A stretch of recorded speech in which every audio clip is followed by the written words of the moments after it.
সমস্ত প্রশংসা আল্লাহ তাআলার জন্য, যিনি তার বান্দাদের প্রতি অনুগ্রহ করে কল্যাণময় মৌসুম দান করেন, যেগুলো প্রতি বছর বারবার ফিরে আসে এবং এর দিন ও সময়গুলোকে অন্যান্য দিনসমূহের উপর শ্রেষ্ঠত্ব দিয়েছেন। এ মাসেই তিনি সৃষ্টি জগতের শ্রেষ্ঠ ব্যক্তির উপর কোরআনে কারীম নাজিল করেছেন এবং আমলকারীদের জন্য ইহসানের মেঘমালা প্রেরণ করেছেন। পবিত্র কোরআনে এসেছে ফানি'মা আজরুল আমিলিন, অতএব নেক আমলকারীদের পুরস্কার কতই না উত্তম, যাতে এর মাধ্যমে তিনি তাদের গুনাহ মাফ করেন, তাদের পাপসমূহ মোচন করেন এবং দারুস সালাম তথা জান্নাতে প্রবেশ করান এবং মর্যাদা বৃদ্ধি করেন। আমি তার প্রশংসা ও কৃতজ্ঞতা প্রকাশ করছি ঈমান ও ইসলামের নিয়ামতের জন্য। আমি সাক্ষ্য দিচ্ছি আল্লাহ তাআলা ছাড়া কোনো সত্য ইলাহ নেই, তিনি এক, তার কোনো শরিক নেই, তিনি সর্বদা অবারিত, দানশীল, অফুরন্ত অনুগ্রহকারী। আমি আরও সাক্ষ্য দিচ্ছি যে মুহাম্মদ সাল্লাল্লাহু আলাইহি ওয়াসাল্লাম আল্লাহর বান্দা ও রাসূল, যিনি শ্রেষ্ঠ রাসূলদের অন্যতম। আল্লাহ তাআলা তার উপর, তার পরিবার পরিজন, সাহাবায়ে কেরাম এবং যথাযথভাবে তাদের অনুসারী সকলের উপর সালাত ও সালাম অগণিতভাবে নাজিল করুন। আম্মা বাদ, হে মানুষ, আপনারা নিজেদের রবকে ভয় করুন, তার ইবাদত করুন, তার নিয়ামতের জন্য কৃতজ্ঞ হন এবং তার প্রশংসা করুন। জেনে রাখুন, আপনাদের কাছে আগমন করেছে এক সম্মানিত মাস এবং মহান মৌসুম, যার 2 দিন ইতিমধ্যে অতিবাহিত হয়েছে। এর দিনগুলো ধারাবাহিকভাবে অতিক্রম করছে এবং অচিরেই শেষ হয়ে যাবে। অতীতের বছরের মতো এটি দ্রুত চলে যাবে। এর উপস্থিতি হালকা অর্থাৎ স্বল্পস্থায়ী, কিন্তু তা অফুরন্ত কল্যাণে ভরপুর। আল্লাহ এই মাসকে অন্যান্য মাসের উপর বিশেষ মর্যাদা সম্মান দিয়েছেন। মুমিনদের উপর এর সিয়াম ফরজ করেছেন। মুমিনদের জন্য এর চেয়ে উত্তম মাস আর নেই, আর মুনাফিকদের জন্য এর চেয়ে কঠিন মাসও নেই। এটি মুমিনের জন্য গনিমত স্বরূপ এবং তাদের পক্ষে সাক্ষ্যদাতা, আর মুনাফিকদের জন্য আফসোস ও তাদের বিরুদ্ধে সাক্ষ্যদাতা। আল্লাহর বান্দাগণ, রমাদানে নবী করিম সাল্লাল্লাহু আলাইহি ওয়াসাল্লাম এবং তার সাহাবীদের জীবন ছিল সংগ্রাম, আল্লাহর প্রতি দাওয়াত এবং জীবন ব্যবস্থার বিন্যাস, মানুষের সংশোধন, উম্মার কল্যাণ এবং মানুষকে জাহান্নাম থেকে রক্ষা করে মুক্তির পথে আহ্বানের জীবন। তারা রাতে তাহাজ্জুদে দাঁড়াতেন এবং দিনে কর্মব্যস্ত থাকতেন। তাদের জীবন নিদ্রা, অলসতা, নিষ্ফল রাত জাগরণে নিমগ্ন ছিল না। জেনে রাখুন, আল্লাহ আপনাদের হেফাজত করুন। সিয়াম ফরজ করা হয়েছে যাতে মুমিন তাকওয়ায় সুসজ্জিত হয়। তাকওয়া ঈমানের মৌলিক ভিত্তি, মুমিনদের অপরিহার্য বৈশিষ্ট্য এবং কবুলিয়তের শর্ত। ইন্নামা ইয়াতাকাব্বালুল্লাহু মিনাল মুত্তাকিন, আল্লাহ কেবলমাত্র মুত্তাকিনদের পক্ষ থেকেই কবুল করেন। সিয়াম মানুষের অঙ্গ প্রত্যঙ্গকে আল্লাহর হারাম কাজ থেকে বিরত রাখে, ফলে সে পরিত্যাগ করে সকল হারাম কাজ, যেমন জুলম, প্রতারণা, ধোঁকাবাজি, অধিকার হরণ, হারাম দেখা ও শোনা, মিথ্যা, গীবত, সুগলখুরি, গালিগালাজ এবং এসব কাজ পরিত্যাগ করে। কেউ তাকে গালি দিলে, তা কটু কথা বললে, সে বলে আমি রোজাদার এবং সে প্রতিশোধ পরায়ণ হয় না। অতএব হে রোজাদার, আপনার রোজার দিন ও ইফতারের দিন যেন সমান না হয়। রাসূল করিম সাল্লাল্লাহু আলাইহি ওয়াসাল্লাম বলেছেন, যে ব্যক্তি মিথ্যা কথা ও সে অনুযায়ী কাজ করে, সে মূর্খতা পরিত্যাগ করে না, তার পানাহার ত্যাগে আল্লাহর কোনো প্রয়োজন নেই। জেনে রাখুন, আল্লাহ তোমাদের প্রতি রহম করুন। সিয়ামের মধ্যে রয়েছে আপনাদের জন্য দ্বীনি ও দুনিয়াবী কল্যাণ এবং শরীয়তের গুরুত্বপূর্ণ উদ্দেশ্যসমূহ। এটি আত্মাকে ভোগবিলাস থেকে বিরত রাখে, তাকে পরিশুদ্ধ করে, পশুসুলভ আচরণ থেকে উন্নীত করে।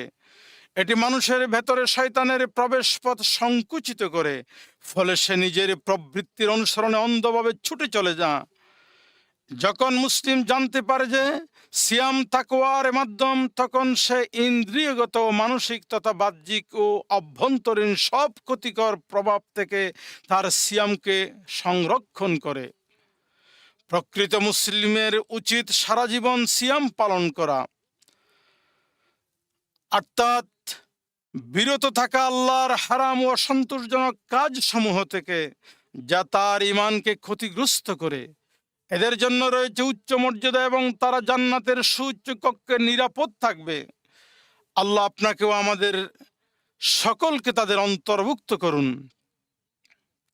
সুতরাং আল্লাহর বান্দাগণ, সম্পদ থেকে দারিদ্র্যের জন্য, যৌবন থেকে বার্ধক্যের জন্য এবং জীবন থেকে মৃত্যুর জন্য প্রস্তুতি গ্রহণ করুন। আল্লাহ রহমতের সুবাতাসের সামনে নিজেকে উপস্থাপন করুন এবং তার দরজায় দাঁড়ান। তিনি দানশীল ও মহান, তার কার্যদের পরিচালিত করুন এবং সমস্ত প্রশংসা আল্লাহর জন্য, যিনি দয়ালু, মহান দাতা, অফুরন্ত অনুগ্রহ, দানশীলতার অধিকারী। আমি সাক্ষ্য দিচ্ছি যে আল্লাহ ছাড়া ব্যতীত, আল্লাহ রাব্বুল আলামিন ব্যতীত কোনো সত্য ইলাহ নেই। তিনি একক, তার কোনো অংশীদার নেই। তিনি পরম করুণাময়, অতি দয়ালু। আরও সাক্ষ্য দিচ্ছি যে আমাদের নবী প্রিয় মুহাম্মদ সাল্লাল্লাহু আলাইহি ওয়াসাল্লাম তার বান্দা ও রাসূল, তার সৃষ্টির মধ্যে মনোনীত। অতঃপর তার উপর, তার পরিবার পরিজন, তার সাহাবায়ে কেরাম, কিয়ামত পর্যন্ত এ পথের প্রতীক সকলের উপর রহমত বর্ষিত হোক।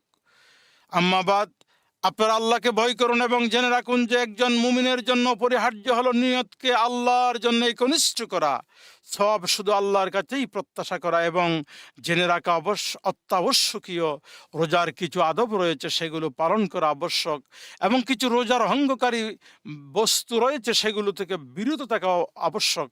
আর নিশ্চয়ই রসুল সাল্লাল্লাহু আলাইহি ওয়াসাল্লাম ইফতারে তাড়াতাড়ি করা, সেই সেহেরি দেরিতে খাওয়ার প্রতি উৎসাহিত করেছেন। রসুল সাল্লাল্লাহু আলাইহি ওয়াসাল্লাম যতদিন লোকেরা ইফতারে তাড়াতাড়ি করবে ততদিন পর্যন্ত কল্যাণের মধ্যেই থাকবে। হে মুসলিমগণ, আপনারা আল্লাহকে ভয় করুন। এই মহান মৌসুমে আপনারা প্রচেষ্টা ও সাধনা করুন, কেননা কেউ জানে না আগামী বছর সেই মৌসুম পাবে কিনা। কেবলই কয়েকটি গণনাকৃত দিন মাত্র। সুতরাং এর কল্যাণ পুণ্য থেকে শুধুমাত্র তারাই বঞ্চিত হবে যারা চরম বঞ্চিত। কোথায় তারা যারা এই মাসে সৎকর্মে দ্রুত অগ্রসর হয় এবং তা কাজে লাগানোর প্রতিযোগিতাই করে। আল্লাহ তোমাদের প্রতি তৌফিক দিন। আপনারা কল্যাণের সুশীতল বাতাস গ্রহণ করুন এবং তা আত্মস্থ করুন। যখন ওই রহমতের নিঃশ্বাস বইতে থাকবে তখন আল্লাহর রহমতের সেই ঝটিকা নিজেদের উপর পতিত করুন এবং তা পুরোপুরি কাজে লাগান। নিশ্চয়ই এগুলো এমন দিন যার মর্যাদা অফুরন্ত, সওয়াব ও প্রতিদানে অতুলনীয়। এতে দোয়া কবুল হয় এবং আকাঙ্ক্ষিত বিষয়সমূহ দান করা হয়। হে আল্লাহর বান্দাগণ, আপনারা বেশি বেশি পরিমাণে সালাত ও সালাম পেশ করুন সেই মহান ব্যক্তি মুহাম্মদ সাল্লাল্লাহু আলাইহি ওয়াসাল্লামের উপর, যিনি কিয়ামতের মহাসমাবেশের সৃষ্টির জন্য আশ্রয়স্থল হবেন, আমাদের নবী ও সুপারিশকারী মুহাম্মদ সাল্লাল্লাহু আলাইহি ওয়াসাল্লামের উপর। হে আল্লাহ, আপনি সন্তুষ্ট হন খোলাফায়ে রাশিদিনের উপর এবং সকল সাহাবীদের উপর এবং তাদের উপর যারা কিয়ামত পর্যন্ত তাদের উত্তমভাবে অনুসরণ করে। হে আল্লাহ, তাদের মহব্বত দ্বারা আমাদের উপকৃত করুন, তাদের দলভুক্ত করুন এবং তাদের অবস্থা ও পথকে আমাদের বিচ্যুত করবেন না। হে সর্বশ্রেষ্ঠ দয়ালু। হে আল্লাহ, ইসলাম ও মুসলমানদেরকে শক্তিশালী করুন এবং নিজ অনুগ্রহে সত্য ও দ্বীনের বাণীকে সুউচ্চ করুন। হে আল্লাহ, আপনি আমাদের ইমাম ও শাসককে সত্য সহকারে তৌফিক ও সঠিক পথ নির্দেশ দ্বারা সহায়তা করুন। তাকে এমন বিষয়ের তৌফিক দান করুন যা আপনার পছন্দ এবং যা আপনার সন্তুষ্টির কারণ হয়। তাকে নেকি ও তাকওয়ার পথে পরিচালিত করুন।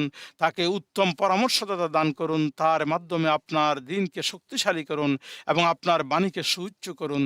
তাকে ইসলাম ও মুসলমানদের জন্য সহায়ক বানেন।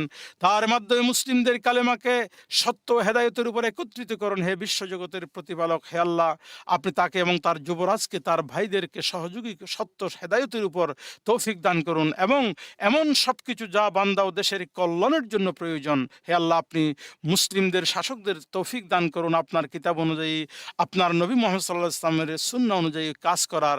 তাদেরকে আপনার মুমিন বান্দাদের জন্য রহমতস্বরূপ বানান। তাদের কালেমাকে একত্ববাদ হওয়ার সত্যের উপর একত্রিত করুন। হে বিশ্বজগতের প্রতিপালক, এবং সব মুসলিম শাসককে তাদের দেশের ও দেশের জনগণের জন্য কল্যাণকর কাজের তৌফিক দান করুন। হে আল্লাহ, আমাদের দেশ ও সকল মুসলিম দেশের উপর আপনার অবারিত রহমত বর্ষণ করুন। হে আল্লাহ, আমরা আপনার সন্তুষ্টির মাধ্যমে আপনার সন্তুষ্টি থেকে আশ্রয় চাই, আপনার ক্ষমার মাধ্যমে আপনার শাস্তি থেকে আশ্রয় চাই। আমরা আপনার সামনে সেই প্রশংসা করতে চাই আপনি নিজেই নিজের জন্য করেছেন। আপনি যেমন নিজের প্রশংসা করেছেন সেভাবেই আমরা আপনার প্রশংসা করি। হে আল্লাহ, আমাদেরকে আমাদের খারাপ কাজের জন্য শাস্তি দিবেন না। আমাদের মধ্যে যারা তারা নির্বোধ তাদের কৃতকর্মের জন্য আমাদেরকে পাকড়াও করবেন না। আমাদের প্রতিটি উদ্বেগজনক বিষয় যথেষ্ট হয়ে এবং আমাদের সমর্থক ও সাহায্যকারী হয়ে যান। হে আল্লাহ, আমরা আপনার কাছে সে আনন্দ চাই যা কুদস জেরুজালেম মুক্ত হওয়ার মাধ্যমে আমাদের হৃদয়কে প্লাবিত করবেন। হে আল্লাহ, আমরা আপনার কাছে ক্ষমা প্রার্থনা করে, নিশ্চয় আপনি ক্ষমাশীল। তুমি আমাদের উপর আপনি আমাদের উপর দৃষ্টি প্রেরণ করুন। হে আল্লাহ, আমাদের তৃষা মিটান, আমাদের তৃষা মিটান, আমাদের তৃষা মিটান। হে আল্লাহ, আমাদের উপর সৃষ্টি, আমরা আপনার সৃষ্টি, আমাদের পাপের জন্য আমাদের অনুগ্রহ ফিরিয়ে দিবেন না। ربنا تقبل منا إنك أنت السميع العليم وتب علينا إنك أنت التواب الرحيم.